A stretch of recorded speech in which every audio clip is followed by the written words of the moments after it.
Hello dear students, Shri BBNPB Hirpara Kanya વિદ્યાલયના online લેક્ચરમાં બધાનું સ્વાગત છે. આજે આપણે ધોરણ 11માં ભૂગોળ વિષય વિશે અભ્યાસ કરવાનો છે. તેમાં ચેપ્ટર 15 નકશાનો અર્થ અને તેના પ્રકારો. ચેપ્ટર 15 છે એની આગળના લેક્ચરમાં આપણે વાત કરેલી, ચર્ચા કરેલી. તેમાં નકશાનો અર્થ વિશે સમજૂતી મેળવેલી, તેના પ્રકારો અને પેટા પ્રકારો વિશે સમજૂતી મેળવેલી, અને નકશા સમજવા માટે કોઈપણ જાતનો નકશો હોય, કોઈપણ પ્રકારનો નકશો હોય તો એને સમજવા માટે અથવા તો એને વાંચન માટે જે જરૂરી છે એવા નકશાના અંગો જે 3 છે: પ્રમાણમાપ, પ્રક્ષેપ અને રૂઢ સંજ્ઞાઓ. તેમાં નકશાના એક અંગ તરીકે પ્રમાણમાપ વિશેની વિસ્તૃત ચર્ચા છે આગળના લેક્ચરમાં આપણે જોઈ ગયા. આજના લેક્ચરમાં આપણે નકશાના અંગોમાં પ્રક્ષેપ અને રૂઢ સંજ્ઞાઓ વિશે સમજૂતી મેળવવાની છે. તે ઉપરાંત નકશાઓ છે આપણા જીવનમાં કઈ રીતે ઉપયોગી બને અને નકશાનું આપણા જીવનમાં કઈ રીતે મહત્વ રહેલું છે તેની પણ આપણે ચર્ચા કરવાની છે. તો આપણે લેક્ચરની શરૂઆત કરીશું. નકશાના અંગોમાં બીજું અંગ છે પ્રક્ષેપ. આગળના લેક્ચરમાં આપણે પહેલું અંગ પ્રમાણમાપ જે આપણે નકશા વાંચનમાં કેવી રીતે ઉપયોગી બને છે તેની સમજૂતી મેળવી. આજે આપણે પ્રક્ષેપ અને રૂઢ સંજ્ઞાઓ કોને કહેવાય અને કઈ રીતે આપણે નકશા વાંચનમાં ઉપયોગી બને છે તેની માહિતી મેળવવાની છે. તો આપણે સૌપ્રથમ પ્રક્ષેપ વિશે વાત કરીએ. પ્રક્ષેપ કોને કહેવાય? તો આપણે બધાને ખ્યાલ જ છે કે પૃથ્વી છે એક ગોળાકાર ભાગ છે. પૃથ્વી છે એનો જે સપાટી છે એ કેવી છે? ગોળાકાર. તેની ઉપર રહેલા અક્ષાંશો અને રેખાંશો એ પણ કેવા છે? ગોળાકાર સપાટી છે. તો એ ગોળાકાર છે એ પૃથ્વીનો જે ગોળાકાર સપાટ ભાગ છે તેના માધ્યમ પર ઉતારતા તેનું ક્ષેત્રફળ, તેનું સ્થળ, અંતર અને દિશા, આકાર, કદ વગેરેમાં કોઈ પણ જાતનો ફેરફાર થયા વગર નકશાનો જે પૃથ્વીનો ગોળાકાર છે ભાગ તે સપાટ કાગળ ઉપર ઉતારવાની જે ક્રિયા છે એને શું કહેવાય? પ્રક્ષેપ ક્રિયા, પ્રક્ષેપ પદ્ધતિ કહેવાય. ટૂંકમાં કહીએ તો પૃથ્વી ઉપર રહેલા જેટલા પણ ભાગો છે, પૃથ્વીનો જે ગોળાકાર ભાગ છે તેના ક્ષેત્રફળ, સ્થળ, અંતર કે કોઈ પણ જાતનું ફેરફાર થયા વગર એ જે ગોળાકાર ભાગ છે એને સપાટ ભાગમાં ઉતારવાની પ્રક્રિયાને પ્રક્ષેપ પ્રક્રિયા કહેવામાં આવે છે. પ્રક્ષેપ એટલે શું થાય કે પૃથ્વીની ગોળાકાર કે વક્રાકાર સપાટીને કાગળ પર ઉતારવાનો પ્રયત્ન. આપણે એક્ઝામમાં પૂછાઈ શકે પ્રક્ષેપ કોને કહેવાય? તો ટૂંકમાં કહી શકાય કે પ્રક્ષેપ એટલે પૃથ્વીનો જે વક્રાકાર અથવા તો ગોળાકાર ભાગ છે તેને સપાટ કાગળ અથવા તો સપાટ ભાગ ઉપર ઉતારવાની પ્રક્રિયા છે તેને શું કહેવાય? પ્રક્ષેપ. હવે નકશા છે એ પ્રક્ષેપમાં કોઈ પણ માધ્યમ પર ભૌમિતિક પદ્ધતિથી અંકાય છે. ભૌમિતિક એટલે કે જે ભૌમિતિક જે સાધનો છે તેના ઉપયોગથી સ્કેલ માપ અથવા તો રેખાઓ કે તેના ઉપયોગથી છે એ વક્રાકાર ભાગને સપાટ ભાગ ઉપર આલેખવામાં આવે છે. હવે આ જે પ્રક્ષેપ પદ્ધતિ છે તેમાં કઈ પદ્ધતિનો ઉપયોગ કરી શકાય? તો ત્રિમિતિ એટલે કે જે 3 બાજુ ધરાવતી પૃથ્વી છે. આપણે બધાને ખ્યાલ છે કે પૃથ્વી છે એ ગોળાકાર છે એટલે તે ત્રિમિતિ, ટૂંકમાં આપણે કહીએ તો 3D, કે જે 3D એટલે કેવું કે જે ચારેય બાજુથી જોઈ શકાય તે ટાઈપનું. તો એ ત્રિમિતિ ધરાવતી પૃથ્વી ઉપર વક્રાકાર અક્ષાંશો અને રેખાંશૃતના ઝાડ દ્વારા દ્વિમિતિ ધરાવતા સપાટ કાગળ પર ઉતારવા માટે જે પદ્ધતિ વપરાય છે તેને નકશામાંની પ્રક્ષેપ પદ્ધતિ કહેવામાં આવે છે. આપણે બધાને ખ્યાલ છે કે પૃથ્વી છે એ ગોળાકાર છે, પરંતુ આપણે એ ગોળાકાર ભાગને એમ જ ખોલી શકીએ નહીં, પરંતુ એને નકશામાં દર્શાવ્યું હોય તો શું કરવું પડે? એને સપાટ કરવી પડે. તો એ ત્રિમિતિ પદ્ધતિ દ્વારા, જે ત્રિમિતિ પદ્ધતિ છે પૃથ્વીનો જે ગોળાકાર ભાગ છે તેને સપાટ કાગળ એટલે દ્વિમિતિ, એવા સપાટ કાગળ ઉપર આંકવાની જે પદ્ધતિ છે તેને નકશાની પ્રક્ષેપ પદ્ધતિ કહેવામાં આવે છે. આપણે આ વ્યાખ્યા પણ પૂછાઈ શકે. જુઓ, 2 વ્યાખ્યાથી અલગ અલગ પૂછાઈ શકે. પ્રક્ષેપ એટલે શું અને પ્રક્ષેપ પદ્ધતિ એટલે શું, એટલે આપણે બંને વસ્તુનો ખ્યાલ આવવો જોઈએ. પ્રક્ષેપ એટલે પૃથ્વીનો ગોળાકાર કે વક્રાકાર સપાટીને કાગળ ઉપર ઉતારવાનો પ્રયત્ન. જ્યારે પ્રક્ષેપ પદ્ધતિ એટલે શું થાય કે ત્રિમિતિ ધરાવતી પૃથ્વીના વક્રાકાર ભાગ છે તેના વક્રાકાર અક્ષાંશ અને રેખાંશૃતની ઝાડ છે તેને દ્વિમિતિ ધરાવતા સપાટ કાગળ ઉપર ઉતારવાની જે પદ્ધતિ છે તેને નકશાની પ્રક્ષેપ પદ્ધતિ કહેવામાં આવે છે. હવે આ પ્રક્ષેપ ક્રિયા એટલે શું થાય? પ્રક્ષેપણ. પ્રક્ષેપ એટલે રોપવું કે આમ આલેખવું એ ટાઈપનું થાય. તો પ્રક્ષેપ ક્રિયા એટલે પ્રક્ષેપણ ક્રિયા, પ્રક્ષેપણ કરવું કે કોઈ પણ ભાગ છે પૃથ્વીનો ગોળાકાર ભાગ છે એને સપાટ કાગળ ઉપર રોપવું અથવા તો આલેખવું તેને પ્રક્ષેપણ કહેવાય. હવે પૃથ્વીનો જે સપાટી છે એ કેવી છે? વક્રાકાર છે, અને વક્રાકાર સપાટીને સમતલ એટલે કે સપાટ કાગળ ઉપર દર્શાવવાની પદ્ધતિ એટલે પ્રક્ષેપ પદ્ધતિ. હવે આ પ્રક્ષેપ પદ્ધતિ માટે 3 વસ્તુઓ, આ પ્રક્ષેપ ક્રિયા માટે 3 વસ્તુઓ છે એ ખૂબ જ જરૂરી છે. આપણે એક્ઝામમાં એ પણ પૂછાઈ શકે કે પ્રક્ષેપ પદ્ધતિ માટે કઈ 3 વસ્તુઓ છે એ જરૂરી છે, તો આપણે ખ્યાલ હોવો જોઈએ.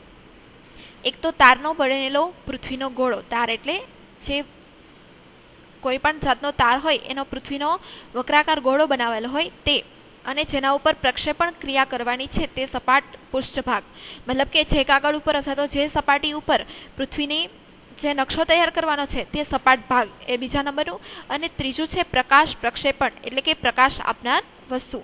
પૃથ્વીનો જે તારથી બનેલો ગોળો છે તેના ઉપર પ્રકાશ ફેંકવાથી જે સપાટ ભાગ હોય એના ઉપર જેવી રીતે આલેખવામાં આવે તેવી રીતે આલેખન થાય છે. તો આ 3 વસ્તુ હોવી જરૂરી છે પ્રક્ષેપણ પદ્ધતિ માટે. તો આ ત્રણેય બાબતોના સંયોજનમાંથી રચાયેલા પ્રક્ષેપ એટલે કે જરૂરિયાત મુજબ પ્રક્ષેપમાં જળવાયેલી વિશિષ્ટ ગુણધર્મને આધારે પ્રક્ષેપના અનેક પ્રકારો થઈ શકે છે. જો કોઈ પણ પૃથ્વીનો તારનો બનેલો ગોળો હોય તેના ઉપર પ્રકાશ ફેંકવામાં આવે, મતલબ કે કોઈ પણ જાતનો લાઇટ દ્વારા પ્રકાશ ફેંકવામાં આવે, અને સામેની સાઈડ શું હોય કે સપાટ કાગળ અથવા તો સપાટ ભાગ જેના ઉપર નકશો તૈયાર કરવાનો છે, તો એ પ્રકાશથી ફેલાયેલો જે તારનો ગોળો છે એનો તારનો જે પડછાયો છે પેલા સપાટ ભાગ ઉપર પડે છે, તો એવી રીતે તેનું આંકન કરી શકાય છે. તો આ 3 બાબતો છે પ્રક્ષેપ પદ્ધતિ માટે જરૂરી છે, અને એના આધારે પ્રક્ષેપના વિસ્તૃત ઘણા બધા પ્રકારો છે એ પડી શકે છે. તો આપણે આ જ્ઞાન હોય તો આપણે જે નકશા છે એને સરળતાથી વાંચી શકીએ. ત્યાર પછીનું ત્રીજું અંગ છે રૂઢ સંજ્ઞાઓ.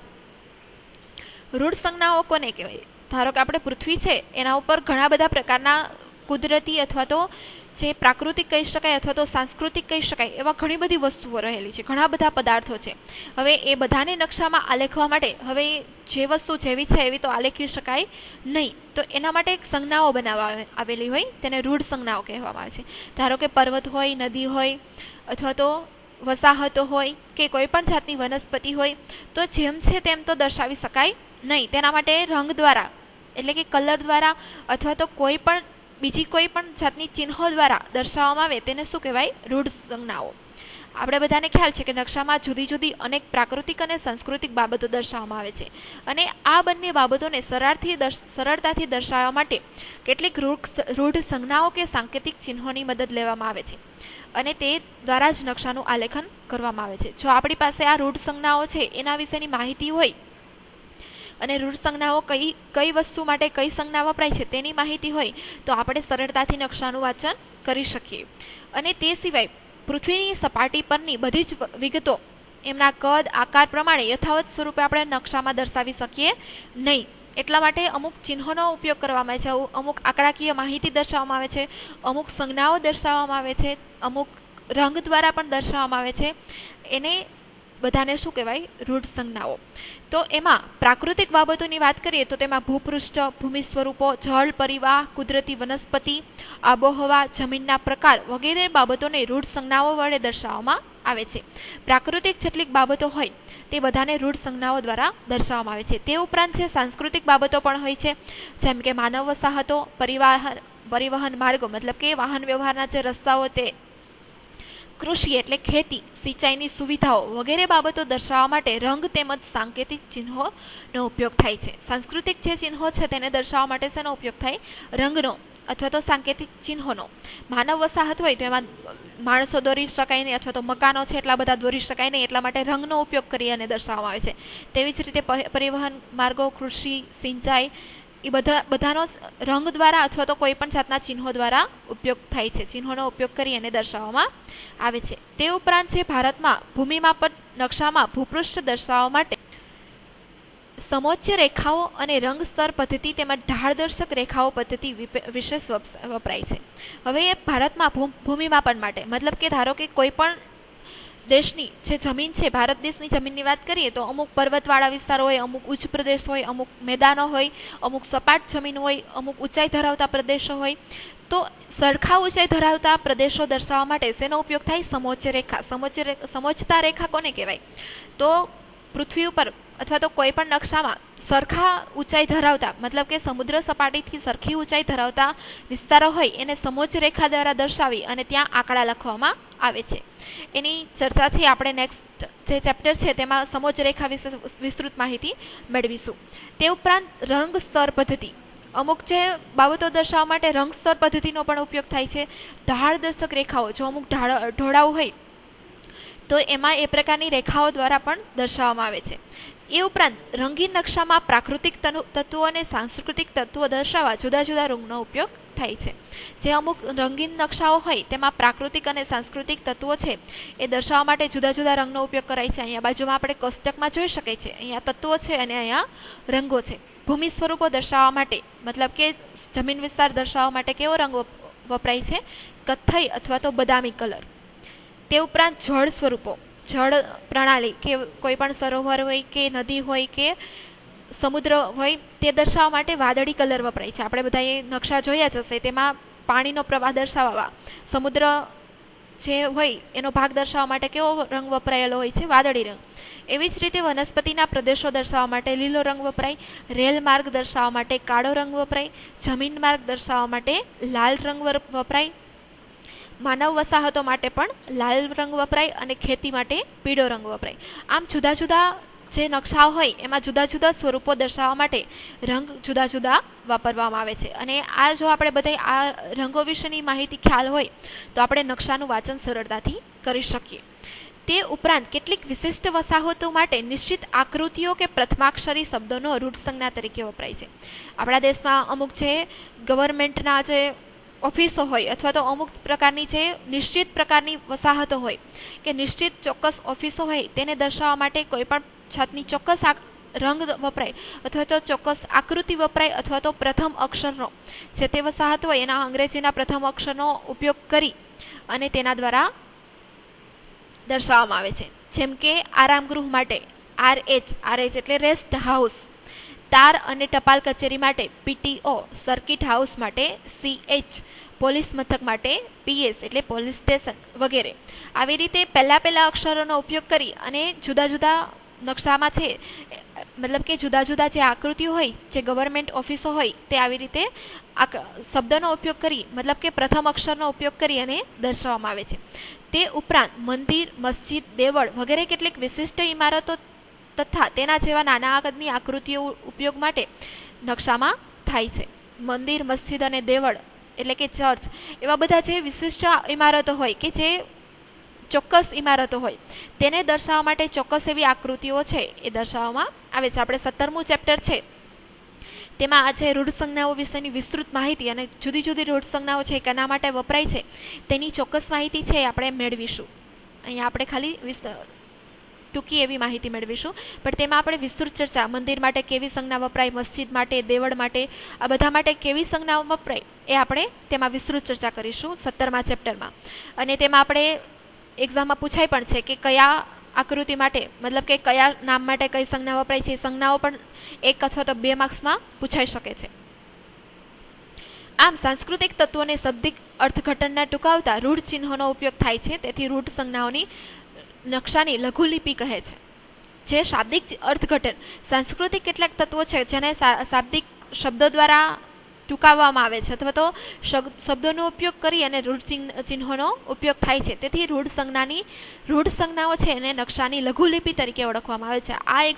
આ પ્રશ્ન છે આપણે એક્ઝામમાં 1 માર્ક્સમાં પૂછાઈ શકે તો ખ્યાલ હોવો જોઈએ કે નકશાની લઘુલિપિ તરીકે કોને ઓળખવામાં આવે છે તો રૂઢ સંજ્ઞાઓ અથવા તો રૂઢ સંજ્ઞાઓ કોને બીજા કયા નામે ઓળખવામાં આવે છે તો નકશાની લઘુલિપિ. હવે આપણે બધાને ખ્યાલ હશે કે આપણે નકશામાં જે રૂઢ સંજ્ઞાઓ દર્શાવવામાં આવે છે આપણે આપણી જાતે બનાવી શકીએ નહીં કે આપણે જાતે કોઈ પણ જાતનું ચિહ્ન મૂકી શકીએ નહીં. એના માટે એ જે ચિહ્નો હોય એ પ્રમાણિત થયેલા હોવા જોઈએ કે વૈશ્વિક સ્તરે કે કોઈ પણ દેશમાં તમે જુઓ તો મંદિરનું ચિહ્ન હોય તો સેમ જ હોય, મસ્જિદનું ચિહ્ન હોય તો સેમ જ હોય, કોઈ પણ દેશનો નકશો લ્યો. એટલા માટે જે ચિહ્નો હોય રૂઢ સંજ્ઞા હોય કેવી હોય પ્રમાણિત થયેલી હોય. તો એવી જ રીતે આપણા ભારત દેશમાં જે નકશાઓ તૈયાર કરે છે એ સંસ્થાની વાત કરવામાં આવે તો ભારતમાં દહેરાદૂન જે ઉત્તરાખંડમાં આવેલું છે એ દહેરાદૂન ખાતે જે સંસ્થા આવેલી છે the survey of India. The survey of India નામની સંસ્થા છે જે નકશા પ્રમાણિત કરવાનું કામ કરે છે. અને એ નકશાઓ છે એમાં ચોક્કસ જે સંજ્ઞાઓનો ઉપયોગ થાય છે તે વૈશ્વિક સ્તરે પ્રમાણિત થયેલા હોય છે. તો ભારતના જે ભૂમિમાં પરના નકશા તૈયાર કરવાની અને પ્રકાશિત કરવાની કામગીરી છે ધ સર્વે ઓફ ઇન્ડિયા પૂરી કરે છે. જેમાં આંતરરાષ્ટ્રીય સ્તરે સ્વીકૃતિ એવી રૂઢ સંજ્ઞાઓનો કે સાંકેતિક ચિહ્નોનો ઉપયોગ કરવામાં આવે છે અને તેના દ્વારા આપણે કોઈ પણ દેશનો તમે નકશો જુઓ તો બધા જ જે રૂઢ સંજ્ઞાઓ હોય સમાન જ રીતે જોવા મળે છે. આપણે આપણી જાતે રૂઢ સંજ્ઞાઓ છે એ બનાવી શકતા નથી. તે ઉપરાંત જે ભૂમિમાપનના નકશા સ્થળ વર્ણનના નકશામાં જે વિગતો દર્શાવવામાં આવે છે તેના માટે વપરાતા ચિહ્નો છે એનો ઉપયોગ થાય છે અને આ સાંકેતિક ચિહ્નોને રૂઢ સંજ્ઞાઓ કહેવામાં આવે છે. અને નકશા વાંચન માટે તેમજ તેના અર્થઘટન માટે રૂઢ સંજ્ઞાઓનો ઝીણવટભર્યો અભ્યાસ જરૂરી છે.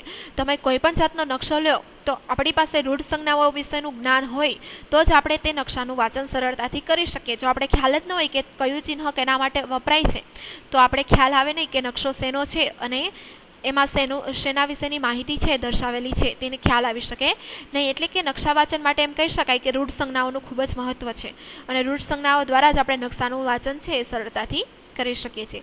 રૂઢ સંજ્ઞા વિશેની વિસ્તૃત ચર્ચા અને જુદી જુદી સંજ્ઞા છે જે કઈ આકૃતિ અથવા તો કઈ પ્રકારની સંજ્ઞા છે, કયા પ્રકારનું ચિહ્ન કયા ભૂમિ સ્વરૂપ માટે વપરાય છે તેની આપણે 17મા ચેપ્ટરમાં વિસ્તૃત ચર્ચા કરીશું. ત્યાર પછીનો ટોપિક છે નકશાનું મહત્વ. આપણા જીવનમાં નકશા છે એ અનેક રીતે ઉપયોગી બને છે. નકશા છે એ કેવી રીતે ઉપયોગી બને છે તેની વિસ્તૃત ચર્ચા કરીએ તો પ્રાચીન સમયથી માંડી અને આજ સુધી નકશાનું માનવ જીવનનું અભિન્ન અંગ બની રહ્યું છે. નકશાઓ છે આપણે પ્રાચીન સમયથી તમે બધા જે પ્રાચીન વસ્તુઓ હોય એમાં પણ નકશાનો ક્યાંક ને ક્યાંક ઉલ્લેખ થયેલો જ હશે. તો એવી જ રીતે અત્યારના સમયમાં પણ નકશાનું એટલું જ મહત્વ છે જેટલું પ્રાચીન સમયમાં હતું. અને ભૂગોળના અભ્યાસ માટે નકશાના મહત્વનું ઉપકરણ છે. જો આપણે ભૂગોળ વિષયનો અભ્યાસ કરવો હોય તો નકશાનું જ્ઞાન છે આપણી પાસે હોવું જરૂરી છે અને નકશાનો ઉપયોગ પણ જરૂરી જ છે. એ ઉપરાંત ઇતિહાસ, રાજ્યશાસ્ત્ર, અર્થશાસ્ત્ર, વનસ્પતિ અને પ્રાણીશાસ્ત્ર, ઇજનેરી, મિલિટરી વિજ્ઞાન વગેરે અનેક વિજ્ઞાનો કે શાસ્ત્રોમાં અધ્યાપન કાર્ય માટે નકશા અતિ ઉપયોગી સાબિત થયા છે. ઇતિહાસ મતલબ કે ઐતિહાસિક બાબતોનો અભ્યાસ કરવા માટે, રાજકીય બાબતોનો, આર્થિક જે આપણા દેશનું અર્થતંત્ર છે તેના વિશેની માહિતી મેળવવા માટે વનસ્પતિ, પ્રાણી, ઇજનેરી એટલે કે એન્જિનિયરિંગ, મિલિટરી એટલે કે આર્મી, આ બધા જ વિજ્ઞાનો માટે નકશા ખૂબ જ મહત્વના છે. પણ એ બધા જ ક્ષેત્રમાં એક ક્ષેત્રને લગતા નકશાઓ છે અલગ અલગ રીતે ઉપયોગમાં લેવાય છે અને એના માટે શ્રેષ્ઠ સાબિત થયા છે. હવે આ વિષયોને લગતી માહિતીનું પ્રાદેશિક વિતરણ તેમજ વિશ્વના સંદર્ભમાં અર્થઘટન કરવા માટે નકશા છે એ ખૂબ જ સહાયક બને છે. જે તે ક્ષેત્રનું મતલબ કે જે તે ક્ષેત્રનો નકશો હોય તે ક્ષેત્રમાં ખૂબ જ ઉપયોગી નીવડે છે અને એ ક્ષેત્રની સંપૂર્ણ રીતે માહિતી છે એ પૂરી પાડે છે અને તેના અભ્યાસ કરવામાં સરળતા બનાવવામાં ઉપયોગી બને છે. હવે નકશાનો સામાન્ય અને સાર્વત્રિક ઉપયોગ સ્થળ કે પ્રાદેશિક ભૌગોલિક સ્થળ જાણવા માટેનો છે. આપણે સામાન્ય માણસ છે એના માટે નકશા છે એ કેવી રીતે ઉપયોગમાં મળે તો કોઈ પણ જાતનું સ્થળ અથવા તો પ્રાદેશિક કોઈ પણ જાતનો પ્રદેશ છે તેની ભૌગોલિક સ્થાન જાણવા માટે કે ભૂમિ સ્વરૂપ ઉપર કોઈ પણ દેશમાં કઈ સ્થાન કઈ જગ્યાએ આવેલું છે તે જાણવા માટે નકશા છે આપણા જીવનમાં ઉપયોગી બને છે. તે ઉપરાંત પ્રવાસ કે પર્યટન સ્થળ જવાનું હોય કે પછી વ્યાપારની ચીજવસ્તુઓની લેવડ દેવડ અંગેની બાબતો હોય તેના માટે સ્થળનું અંતર જાણવા માટે નકશા છે એ જરૂરી બને છે. આપણા જીવન જરૂરિયાતની વાત કરવામાં આવે તો પ્રવાસ અથવા તો પર્યટન સ્થળ અથવા તો વ્યાપાર ધંધા માટે જે ચીજવસ્તુઓ છે એ લેવા દેવાની હોય તો કોઈ પણ સ્થળ છે એ આપણે જે જગ્યાએ છે ત્યાંથી કેટલા અંતરે આવેલું છે તે જાણવા માટે નકશાઓ છે એ જરૂરી બને છે. તે ઉપરાંત કોઈ પણ સ્થળ છે એ ભૂમિ ભાગ ઉપર કઈ જગ્યાએ આવેલું છે તે જાણવા માટે પણ નકશાઓ છે એ જરૂરી બને છે. તે ઉપરાંત પોતાના સ્થળથી નિર્દિષ્ટ સ્થળે કેટલા અંતરે આવેલ છે તેમજ ત્યાં પહોંચતા કેટલો સમય લાગશે તેની અગાઉથી માહિતી નકશા દ્વારા પ્રાપ્ત થાય છે. આપણે જે જગ્યાએ હોય આપણે પ્રવાસ પર્યટનમાં જવાનું હોય અથવા તો ધંધા વ્યાપાર માટે જે લેવડ દેવડ કરવાની હોય તો આપણે ખ્યાલ આવે કે આપણે જે જગ્યાએ છીએ ત્યાંથી નકશો છે એ કેટલા મતલબ જે જગ્યાએ છીએ ત્યાંથી આપણે જવાનું અંતર છે ક્યાં આવેલું છે ત્યાં પહોંચતા કેટલો સમય લાગશે તેનું આપણે આગામી ધોરણે તેનું આપણે આયોજન બનાવી શકીએ તે માટે નકશાઓ છે એ ખૂબ જ ઉપયોગી બને છે. અને પર્યટકો અને સહેલાણી તેમજ વ્યાપારીઓને નકશાઓ ભોમિયાની ગરજ સારે છે. જે પર્યટકો હોય, મુસાફરો હોય અને વ્યાપારીઓ જે વેપાર ધંધા માટે સામાન છે એની હેરફેર કરતા હોય તેના માટે નકશો છે એ ભૂમિઓ મતલબ કે એક ગાઈડ તરીકેનું કાર્ય કરે છે અને તેની ગરજ સારે છે. તે ઉપરાંત નાવિકો વિમાન ચાલકો, વ્યવસ્થાપન સાથે સંકળાયેલા વ્યવસ્થાપકો, લશ્કરી અધિકારીઓ, સૈનિકો માટે નકશાઓ છે ખૂબ જ ઉપયોગી નીવડે છે.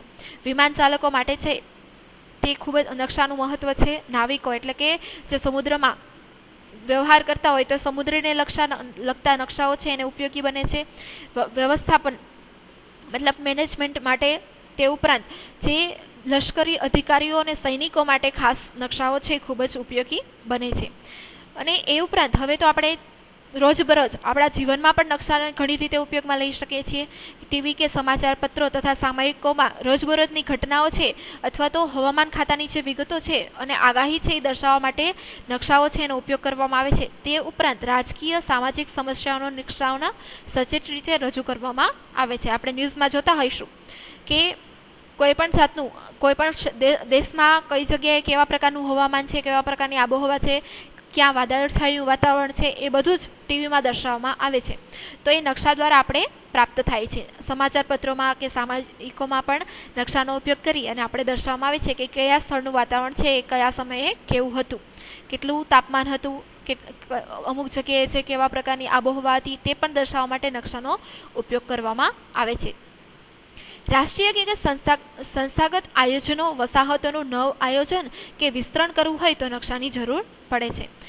હવે રાષ્ટ્રીય સ્તરે સંસ્થાગત મતલબ કે કોઈ પણ જાતની નવી જે નવું કંઈક બનાવવું હોય અથવા તો નવું વસાહતોનું નિર્માણ કરવું હોય અને નવી વસાહતો બનાવી હોય તો એ પ્રકારના નકશાઓ છે એ તૈયાર કરવામાં આવે છે અને તેના આધારે નકશાઓનું વિસ્તરણ કરવામાં આવે છે. તેના માટે નકશાની જરૂર પડે છે. હવે નકશા છે આપણા જીવનમાં બધા જ વ્યક્તિને વ્યક્તિગત રીતે પણ નકશાની જરૂર પડે છે. એવી જ રીતે આધુનિક જે સંશોધન યુગ છે તેમાં નકશાઓ છે એ સમૂહ સંશોધકો, અવકાશી સંશોધકો તેમજ નવા ભૂમિ પ્રદેશના સંશોધકોને આશીર્વાદરૂપ નીવડ્યા છે. આપણે પર્સનલ યુઝ માટે પણ નકશાનો ઘણી રીતે ઉપયોગ કરીએ છીએ. મોબાઈલ મેપના યુઝ દ્વારા આપણે નકશાઓનો કોઈ પણ સ્થળે જવા માટે લાઈવ લોકેશન દ્વારા નકશાનો ઉપયોગ કરી શકીએ છીએ. તો એવી રીતે જે સંશોધકો છે નકશાના જે નવા આધુનિક યુગ છે તેના માટેના જે સમુદ્રમાં સંશોધન કરનારા હોય, અવકાશનું સંશોધન કરવાના હોય, તેવી જ રીતે જમીન સપાટીનું પ્રદેશનું સંશોધન કરનારા હોય તેના માટે નકશાઓ છે એ કેવા સાબિત થયા છે? આશીર્વાદ હોય તેવી રીતે સાબિત થયા છે. અને વર્તમાનમાં આપણે કહી શકાય કે નકશાનો ઉપયોગ ન કરતું હોય તેવું એક પણ ક્ષેત્ર છે એ ભાગ્યે જ જોવા મળે છે. તમે કોઈ પણ ક્ષેત્રમાં જાઓ તો તેમાં નકશાનો કોઈને કોઈ રીતે ઉપયોગ કરવામાં આવે જ છે અને આપણે પર્સનલ જીવનમાં પણ નકશાનો ખૂબ રીતે ઉપયોગ કરીએ છીએ. તો નકશાઓ છે એ આપણા જીવનમાં ખૂબ જ મહત્વ ધરાવે છે અને નકશાનું જ્ઞાન છે આપણી પાસે હોવું જરૂરી છે. અને નકશા વાંચન દ્વારા આપણે નકશાનો વાંચી અને તેની માહિતી પ્રાપ્ત કરી શકાય. એટલે નકશા વાંચનનું જ્ઞાન પણ આપણી પાસે હોવું જરૂરી છે. અને નકશા વાંચન માટે શું જરૂરી છે? નકશાના અંગો. તો નકશાના જે 3 અંગો છે તેની વિશેનું જ્ઞાન પણ આપણી પાસે હોવું જરૂરી છે. અહીંયા આપણો આ લેક્ચર પૂરો થાય છે. નેક્સ્ટ લેક્ચરમાં આપણે નેક્સ્ટ ચેપ્ટરની શરૂઆત કરીશું. Thank you.